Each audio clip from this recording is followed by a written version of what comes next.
Le président a quitté la lanterne, il est à l'Élysée depuis une bonne heure, 3/4 d'heure à peu près. Voici donc les images du cortège du président. Et à l'instant, c'est Claude Guéant qui a rejoint l'Élysée. On va retrouver tout de suite Thierry Arnaud au palais de l'Élysée. Thierry, est-ce que vous en savez plus? Est-ce qu'on a des précisions sur l'heure, sur les conditions du déroulement de ce remaniement annoncé qui doit concerner prioritairement le Quai d'Orsay et Michel Alliot-Marie, mais qui pourrait bien être un peu plus large?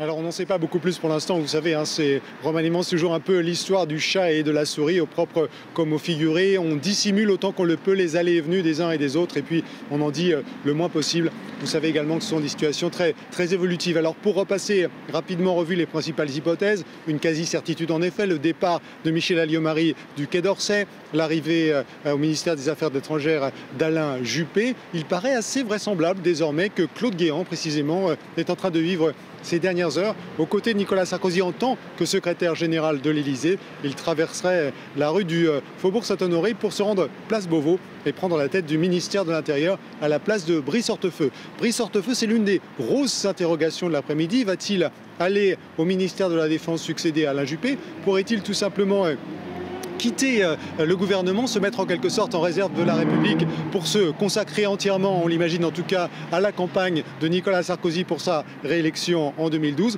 C'est l'une des questions posées cet après-midi. Il y en a d'autres bien sûr. Le sort de Patrick Ollier, compagnon de Michel Alliot-Marie, ministre des Relations avec le Parlement, qui a envie de rester. C'est en tout cas ce que son entourage laisse entendre. La question étant de savoir s'il sera entendu. Au cas où Nicolas Sarkozy déciderait de se séparer de Patrick Ollier, c'est Christian Estrosi, nous dit-on, qui fait partie des candidats possibles pour lui succéder. Quant au possible secrétaire général de l'Élysée, si Claude Guéant s'en va, on évoque les noms de Xavier Muscat, aujourd'hui secrétaire général adjoint, également de Pierre Mariani, un ancien collaborateur de Nicolas Sarkozy. Voilà du pain sur la planche, en d'autres termes, pour le président de la République encore cet après-midi. François Fillon, on l'imagine, pour mettre la dernière main à la composition de ce gouvernement.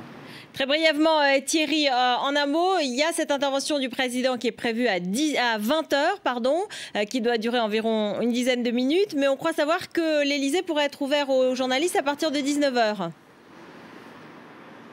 Oui, alors on vérifiera ça tout à l'heure. En tout cas, ce qu'on nous dit avec beaucoup d'insistance ici, Ruth, c'est que cette intervention, Nicolas Sarkozy la considère comme très importante. La France, nous dit-on, doit avoir un message clair pour le monde. Et il est important également que le président de la République rassure les Français face à une évolution de la situation internationale qu'on qualifie de littéralement tellurique. Bref, il faut reprendre les choses en main. Nicolas Sarkozy veut montrer ce soir qu'il est aussi le patron de la diplomatie française et que cette diplomatie a une ligne claire, convaincante, à la fois pour le reste du monde, mais également et peut-être surtout pour convaincre les Français ce soir.